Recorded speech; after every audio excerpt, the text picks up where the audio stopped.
Instagram is ending its end-to-end encrypted chat supports in DMs from May 8, 2026. So if you have any private encrypted conversations, in this guide I will be showing you guys how to download them. First, launch your Instagram app, navigate to the profile page, click on 3 bars.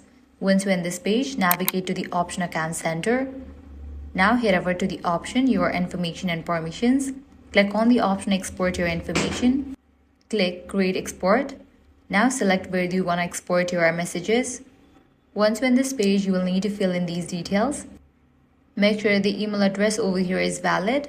Now click on Customize Information and uncheck for all these options given over here. Click on Clear All. Once you do that, scroll up. You're gonna find the option of Media and Messages. Check in for those options. Once you select these, click on Save and head back. Now select the date range.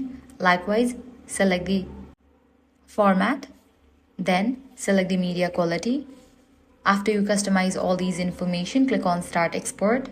Now Instagram will process your request and send a download link to your email, which may include your chat history, photos and videos, and other account data depending on availability. So this way you are able to save all the Instagram encrypted chats before it gets removed. At the end, if this video was helpful, do not forget to like, share and subscribe to our channel.